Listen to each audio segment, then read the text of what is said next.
चलेगा हल, बढ़ेगा बल।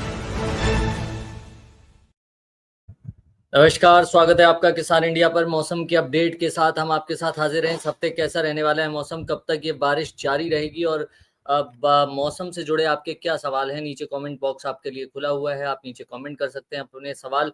देश के जाने माने मौसम विशेषज्ञ डॉक्टर एस एन पांडे हमारे साथ इस वक्त किसान इंडिया पर जुड़े हुए हैं। सर, स्वागत है आवाज आपका बहुत बहुत। मेरी आवाज सर आप तक पहुंच पा रही है? बहुत कम आवाज नहीं आ रही सर। सर, मैं कोशिश करता हूं कि आवाज को बढ़ा सकूं, लेकिन ओके जी, ओके। बिल्कुल। जी एस एन पांडे साहब, मैं ये समझना चाहता हूँ इस हफ्ते मौसम कैसा रहेगा और बारिश कब तक जारी रहेगी सर?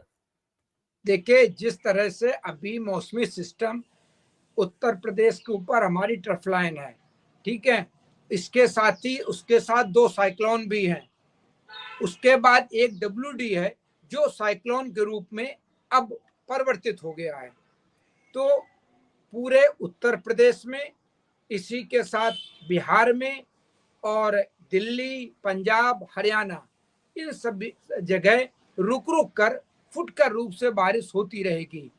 और ये बारिश की गतिविधियां अभी 3 से 4 दिन तक फुटकर और रुक रुक कर चलने की पूरी संभावना है, क्योंकि जिस तरह से मौसमी सिस्टम बने हुए हैं और अरब सागर और बंगाल की खाड़ी से लगातार मॉइस्चर फीड आ रहा है और पूरे उत्तर भारत में क्लाउड, मजबूत क्लाउड बने हुए हैं, जिनकी वजह से बारिश भी होगी। और ये बारिश की गतिविधियां अगले 3 से 4 दिन तक रुक रुक कर चलेंगी। किन्हीं क्षेत्रों में ज्यादा, कहीं कम होगा।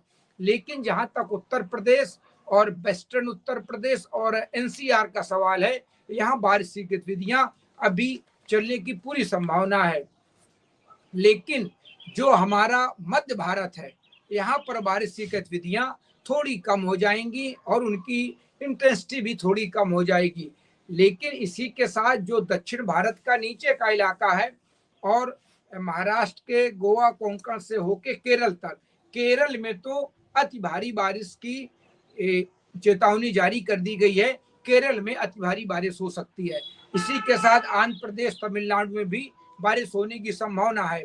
और इसी के साथ जो हमारा छत्तीसगढ़ है, गंगी पश्चिमी क्षेत्र है, इन सब में भी बारिश की गतिविधियां चलने की पूरी संभावना है।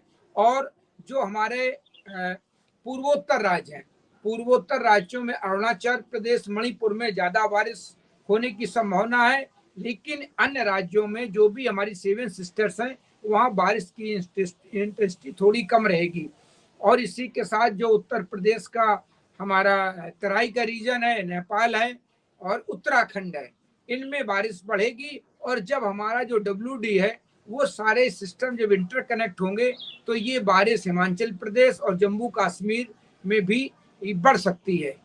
और जो हमारा राजस्थान का पश्चिमी इलाका है, यहाँ पर बारिश की गतिविधियां कम हो जाएंगी। और जो गुजरात का जो दक्षिणी इलाका है, वहाँ भी बारिश की गतिविधियां कम हो जाएंगी। लेकिन जो थोड़ा इलाका हमारा उत्तर का है, गुजरात का, वहाँ बारिश की गतिविधियां अभी होने की संभावना है।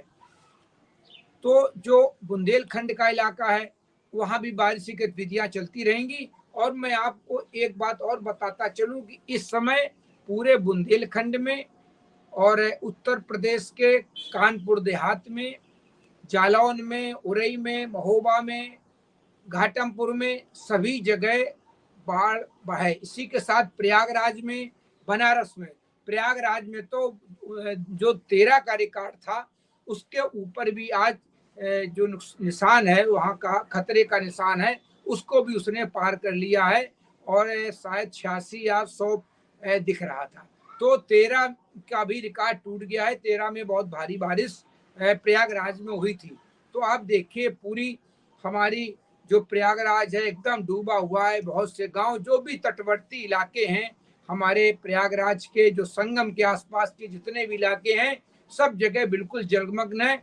और अभी भी वहां पे लगातार आज कई जगह गंगा में के पानी में बढ़ोतरी दर्ज की गई है। और आगे आने वाले समय में भी गंगा में बढ़ोतरी के साथ जो हमारी यमुना नदी है, बेतवा है, चंबल है, इन सारी, चाहे मध्य प्रदेश की कुछ नदियां हैं जो उत्तर प्रदेश से गुजरती हैं, तो मध्य प्रदेश में भी बारिश की संभावना है, जो उत्तरी इलाका है, इसलिए बाढ़ की समस्या निश्चित रूप से बढ़ेगी। इसके बाद जब बिहार में भी जिस तरह बारिश हो रही है, आगे भी बारिश होने की संभावना है, तो वहां भी स्थिति बिगड़ सकती है। तो लोगों को सलाह दी जाती है कि वो जरूर देख के चलें। और जो हमारे जैसे एनसीआर है, कानपुर, लखनऊ, आगरा, ऐसे बड़े शहर हैं, यहाँ पर भी जल भराव की समस्या होने की पूरी संभावना है। क्योंकि आप देखिए कि पिछले 3 बजे से लेके और 2 बजे तक आज कानपुर में लगातार बारिश दर्ज की गई, जो 64 या 65 मिलीमीटर बारिश दर्ज हुई। जब कुछ घंटों में इतनी बारिश दर्ज की जाती है, तो कहीं भी हमारे बड़े बड़े स्मार्ट सिटी हैं, उनमें इतनी तकनीकी अभी डेवलप नहीं है कि वो पानी को निकाल के तुरंत ड्रेनेज हो जाए और जल भराव की समस्या खत्म हो जाए। तो अभी लगातार बड़े शहरों में भी जल भराव की समस्या बनी रहेगी। तो लोगों को सलाह दी जाती है कि जब बारिश हो जाए और इतनी बारिश हो कि 20, 25, 30 मिलीमीटर बारिश 1 से 2 घंटे में दर्ज हो, या इससे भी ज्यादा 50, 60 मिलीमीटर, कहीं कहीं 100, 125 मिलीमीटर भी दर्ज हुई है, तो निश्चित रूप से जल भराव की समस्या आ जाती है, जिसमें जनमानस का बाहर निकलना वो बहुत अच्छा नहीं होता। इसमें बहुत दिक्कत होती है, गाड़ियां डूब जाती हैं, लोग तमाम हमारे जो सीवर के ढक्कन खुले होते हैं उनमें गिर के बहुत सी और भी घटनाएं हो जाती हैं और लोगों को बहुत दिक्कतों का सामना करना पड़ता है। तो जिस तरह से आगे आने वाले दिनों में स्थितियां दिख रही हैं, उसमें यही लग रहा है कि अगर बारिश हो जाए, ज़्यादा बारिश हो जाए, तो लोग घर से निकलने में थोड़ा परहेज करें और 2 से 3 घंटे बाद घर से निकलें, जिससे कि उन्हें कोई ज़्यादा दिक्कत का सामना ना करना पड़े। ये स्थितियां अभी देखिए लगातार बनी रहेंगी, और जिस तरह से मौसमी सिस्टम लगातार बनते जा रहे हैं, तो मुझे लगता है कि ऑन एंड ऑफ कभी होंगी कभी नहीं होंगी ये बारिश की गतिविधियां उत्तर प्रदेश सहित पूरे उत्तर भारत में, दक्षिण भारत में और छत्तीसगढ़ में और उड़ीसा में, इन सारे राज्यों में चलती रहेंगी। लेकिन कहीं कहीं इनकी इंटेंसिटी कम होगी और कहीं कहीं भारी बारिश की भी संभावना है, हमारे चाहे पहाड़ हो। तो ये स्थितियां अभी मुझे लगता है कि 1 हफ्ते तक बने रहने की पूरी संभावना है। जी सर, बिल्कुल। तो डॉक्टर साहब बता रहे हैं जिस तरह से आने वाले वक्त में ये सेम स्थिति जो है बनी रहेगी। सर मैं एक चीज़ और समझना चाहता हूँ, ये साइक्लोन को लेकर जो एक चर्चा हो रही है कि साइक्लोन आ सकता है, तो क्या कोई साइक्लोन एक्टिव है जो आ सकता है? क्या कुछ ऐसी स्थिति बनती देखिए, हुई नजर आ अभी रही? तो जो हमारा एक ट्रफलाइन बनी हुई है, जो बंगाली खाड़ी से, अरब सागर से लेके बंगाली खाड़ी में, और वहाँ जो हमारे हवाओं के चक्रवाती क्षेत्र बनते हैं, जो हमारी मॉइस्चर फीड को लाते हैं, और जहाँ पे हमारी मानसून की अच्छी रेखा होती है, जिसको ट्रफलाइन कहते हैं, उस पे बारिश इसीलिए होती है कि जब इनके सपोर्टिंग सिस्टम होते हैं, हवाओं के चक्रवाती क्षेत्र बनते हैं, तो इनसे जो नमी होती है वो लगातार आती रहती है ट्रफलाइन के आसपास, और क्लाउड फॉर्मेशन होकर बारिश की गतिविधियां चलती रहती हैं। और जब ट्रफलाइन अकेली होती है, उसके सपोर्टिंग सिस्टम नहीं होते हैं, तो बारिश की गतिविधियां ना के बराबर होती हैं। लेकिन अभी कोई ऐसा बड़ा साइक्लोन नहीं है जो जिसके आने की संभावना हो, जो हमारे तटवर्ती इलाकों में या भारत के किसी भी प्रदेश में बहुत ज्यादा असर करने वाला हो। लेकिन बारिश के होने के लिए ये जो चक्रवाती क्षेत्र हैं, ये अभी लगातार बन रहे हैं, ट्रफलाइन भी कई बन रही हैं, उनसे ऐसा प्रतीत हो रहा है कि अगले हफ्ते में बारिश की गतिविधियां रुक रुक कर और फुटकर रूप से चलने की पूरी संभावना।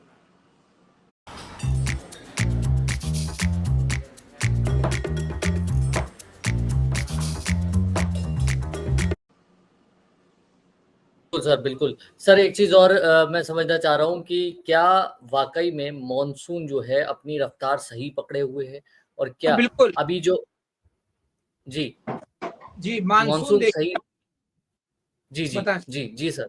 मानसून अभी पूरी तरीके से पूरे भारत में एक्टिव है, क्योंकि देखिए जब तक सिस्टम बनते रहते हैं तब तक एक्टिव मानते हैं। लेकिन जिस तरह से मानसून ब्रेक होता था, तो अब की बात देखिए मानसून ब्रेक नहीं हुआ है, कभी कभी बिल्कुल ड्राई हो जाता था, शुष्क हो जाता था, ऐसा अभी तक नहीं संभावना है। थोड़ा अभी आप देखिए जो हमारा राजस्थान है, उसका जो पश्चिमी इलाका है, वहां पर जरूर थोड़ी सी शुष्क हुआ है, कुछ एरिया वहां का है थोड़ा गुजरात का एरिया है बस, और बाकी कहीं पूरे देश में मानसून ब्रेक की स्थिति अभी नहीं आई है। और जिस तरह से मौसमी सिस्टम पूरे देश में बने हुए हैं, तो अभी भी नहीं लग रहा है कि आगे कहीं मौसम मानसून ब्रेक की संभावना है। लेकिन जिस तरह से पॉकेट्स में बारिश होती है, बगल में बहुत ज्यादा बारिश हो जाती है और उसी के थोड़ी दूर पर बहुत कम बारिश दर्ज की जाती है, ये स्थितियां बनी रहेंगी। और अभी भी आप देखिए बहुत से ऐसे हमारे देश के प्रदेशों के जिले हैं जहां पर अभी भी बारिश कम है। मैं आपको बता दूं कि अभी भी आप देखिए कि जिस तरह से हमारा ईस्ट यूपी है, तो ईस्ट यूपी में अभी भी 19% बारिश कम है। इसी के साथ बिहार में 33% बारिश कम है। और ऑल ओवर इंडिया बीच में 15% औसत से बारिश ज्यादा हो गई थी, जो अब 4% पर आ गई है। कुल औसत बारिश 472.6 मिलीमीटर दर्ज की जाती है, उसमें अभी कुल 492 मिलीमीटर बारिश दर्ज हुई है। इसी तरह राजस्थान का जो वेस्ट इलाका है वहां पर बारिश कम है, नहीं वहां पर बारिश 84% दर्ज हुई है और दूसरी में 86% हुई है। लेकिन दिल्ली में अभी 24% बारिश ज्यादा दर्ज हुई है। पंजाब में कुल 3% बारिश दर्ज हुई है। ये राज्यों की बात है। लेकिन आप जिलेवार अगर आप देखें तो उसमें देखने पे अभी भी बहुत से ऐसे जिले हैं जहां पर बारिश में अब आज की बारिश के बाद भी 25 से 32% तक कई जिलों में कमी है। चाहे वो मध्य प्रदेश के कुछ जिले हों, चाहे वो उत्तर प्रदेश के जिले हों या बिहार के जिले हों, कहीं भी हो, हर स्टेट में अभी भी कुछ जिले ऐसे हैं जहां पे, लेकिन अब मानसून अपने को संतुलित करने की कोशिश कर रहा है। और अगर इसी तरह से बारिश की गतिविधियां पूरे देश में चलती रहीं तो मुझे लगता है कि 15 तारीख तक मानसून की जो बारिश है वो सभी जगह संतुलित हो जाएगी। क्योंकि अभी भी दिख रहा है कि कई मौसमी सिस्टम आगे बनने वाले हैं और बन रहे हैं। तो जब इस तरह की स्थितियां बनी रहती हैं तो निश्चित रूप से कहा जा सकता है कि अभी मानसून एक्टिव है, पूरे देश में एक्टिव है। तो बारिश की जो जहां कमी है वो भी मुझे लगता है कि आगे आने वाले दिनों में बारिश की कमी पूरी हो जाएगी। तो ये स्थितियां हमारी खेती के लिए, किसानी के लिए बहुत अच्छी कही जा सकती हैं। क्योंकि देखिए हमारा जो देश है वहाँ 45 से 50% लोग खेती पर आधारित है। हमारी अर्थव्यवस्था पूरी खेती पर आधारित है। तो अगर मानसून अच्छा रहेगा और बारिश इसी तरह बारिश और दर्ज की जाएगी तो जहां पर जिन प्रदेशों में या जिन जिलों में, प्रदेशों के जिलों में बारिश की कमी है तो वो पूरी हो जाएगी। तो हमारी खेती के लिए, किसानी के लिए और हमारे कृषकों के चेहरे पे जरूर मुस्कान आगे आने वाली है, ऐसा लग रहा है। लेकिन इसके साथ कहीं कहीं बाढ़ की स्थितियां भी आ रही हैं कि गांव के गांव बाढ़ में डूब रहे हैं और लोग बहुत परेशान हैं, उनके घर पूरे डूब गए हैं। बहुत ऐसी जगह हैं, चाहे बुंदेलखंड हो, चाहे हमारे बिहार के कुछ इलाके हैं, उत्तराखंड में भी कहीं कहीं इसी तरह की स्थितियां हैं। कानपुर उत्तर प्रदेश के भी इलाकों में कई जगह स्थितियां ऐसी हैं, क्योंकि चाहे गंगा यमुना हो, चाहे चंबल हो, कोई भी कुंवारी हो, इसी तरह ब्रह्मपुत्र भी हो, सभी नदियों का अब जल स्तर बढ़ने लगा है। बीच में थोड़ा कम हुआ था, लेकिन फिर जिस तरह से पहाड़ से लेके मैदानी इलाकों में बारिश की गतिविधियां फिर शुरू हो गई हैं, तो बारिश और आगे होने की भी पूरी संभावना है। जिस तरह IMD ने कहा है कि हमारा जो ये महीना अगस्त का है और सितंबर का है, इन दोनों महीनों में अच्छी बारिश दर्ज होने की संभावना है। तो अगर इन महीनों में भी अच्छी बारिश दर्ज होती है तो ये हमारे खेती किसानी के लिए, हमारे किसानों के लिए और हमारी देश की अर्थव्यवस्था के लिए बहुत बेहतर हो सकती है। बिल्कुल सर, बिल्कुल। बहुत शुक्रिया ये जानकारी देने के लिए। सर एक चीज और समझना चाहते हैं, इस बारिश का सिलसिला कब तक जारी रहेगा सर? खासकर यूपी, मध्य प्रदेश, छत्तीसगढ़, ये वाला जो बेल्ट है। बिल्कुल, अभी तो आप देखिए हमारे उत्तर प्रदेश में, बिहार में और जो मध्य प्रदेश का उत्तर प्रदेश से लगा जिला है बुंदेलखंड और NCR, पंजाब, हरियाणा, इन सब जगह अभी रुक रुक कर बारिश चलने की पूरी संभावना है। रक्षाबंधन की अगर बात करें तो रक्षाबंधन पर इस बार कैसा मौसम रहने वाला है? क्योंकि बहुत से लोग जो है वो ट्रेवल करेंगे सर, एक जगह से दूसरी जगह। 9 तारीख में भी अच्छी बारिश सभी जगह दर्ज होने की पूरी संभावना है। तो लोग घर से बाहर निकलें तो जरूर बारिश को देख कर निकलें। अगर बारिश बड़े बड़े शहरों में हमारी बहनें भी बाहर जाएंगी, टीका करने जाएंगे अपने भाइयों को, तो उसमें भी वो अगर बारिश हो गई हो, बहुत ज़्यादा बारिश हो गई हो, तो थोड़ा रुक के निकलें, क्योंकि बड़े बड़े शहरों में, एनसीआर ऐसे शहरों में और बड़े बड़े जो हमारे मेट्रोपॉलिटन सिटी हैं वहाँ पर जल भराव की समस्या आ जाती है।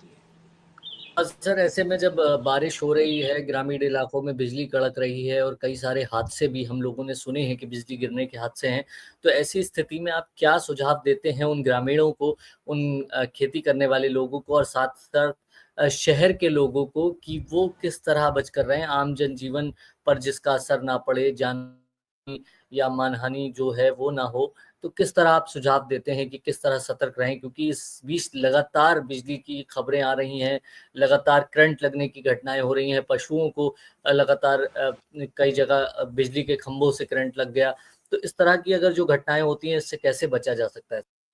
देखिए, लगातार आपके सम्मानित चैनल के माध्यम से ये हिदायत दी जाती है किसानों को कि जो किसान खेतों में काम कर रहे हो और अगर पानी हो तो पानी की किसी भी स्रोत से बाहर निकल आए और पानी के स्रोतों के बगल में खड़े ना हो। जो बिजली के खंभे लंबे होते हैं उनके पास भी ना खड़े हों। इसी के साथ जो लंबे पेड़ होते हैं, तो हरे पेड़ सबसे ज्यादा बिजली के सुचालक होते हैं, तो उनके पेड़ों के नीचे ना खड़े हों। बगल में कहीं भी पक्के जो हमारे स्ट्रक्चर होते हैं, चाहे स्कूल हो या प्राइवेट स्ट्रक्चर हो, वहां खड़े हो जाएं। और जब तेज हवाएं चल रही हो, जिनकी स्पीड 20 से 30 मिलीमीटर ज्यादा हो, तो जो हमारे टेम्परेरी स्ट्रक्चर होते हैं, टीन होती है, छप्पर होते हैं, इनके नीचे भी ना खड़े हों।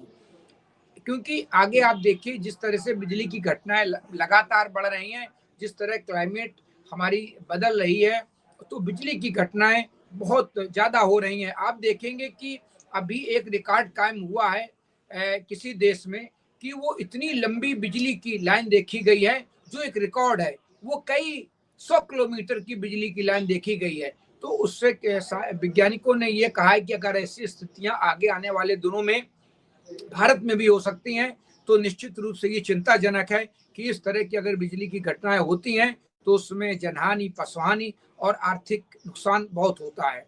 तो इसमें हमारे किसान हो या जो भी हमारे जनमानस है, सभी लोग रहें घर में हो, तो मोबाइल का बारिश हो रही हो, बिजली तड़क रही हो, तो मोबाइल फ़ोन का कम इस्तेमाल करें। और जो भी बिजली के हमारे फ्रिज या टीवी जो भी चीज़ें होती हैं, इनको भी थोड़ी देर के लिए ऑफ कर दें, क्योंकि ये सारी चीज़ें बिजली का, हमारे घर में बिजली के तार सभी जगह फैले होते हैं और इसमें भी कभी कभी होता है कि हमारे बिजली के खंभे के थ्रू घरों में भी बिजली आ जाती है और बहुत नुकसान होते हैं। कई घटनाएं इस तरह की भी देखी गई हैं, तो इनसे हमें थोड़ा सावधानी रखनी चाहिए। और ये तो प्राकृतिक बिजली की घटना होती है, जिसको रोकना तो बड़ा मुश्किल काम है, लेकिन हम सावधानी रख सकते हैं, क्योंकि ये तो बिजली गिरना तो ऐसी घटना है जो प्राकृतिक है बिल्कुल, और इससे बचना तो असंभव है, लेकिन हम इस पे सावधानी रख सकते हैं कि जहां गिर सकती है वहां हम ना खड़े हों और इसमें थोड़ी सावधानी रखें। शुक्रिया सर, हमारे साथ जुड़ने के लिए। आप तमाम लोगों की जिस तरह मदद कर रहे हैं मौसम से जुड़ी जानकारी देने के लिए, वाकई सराहनीय है। बहुत बहुत धन्यवाद सर, हमारे साथ जुड़ने के लिए, अपना कीमती समय हमें देने के लिए। आप देश के जाने माने मौसम विशेषज्ञ एहसन पांडे साहब को हमारे साथ सुन रहे थे। उम्मीद करते हैं एहसन पांडे साहब का सहयोग इसी तरह हमारे साथ जारी रहेगा और किसानों को आप लोगों को जागरूक करने के लिए पूरा योगदान रहेगा। जी धन्यवाद सर। नमस्कार, थैंक यू।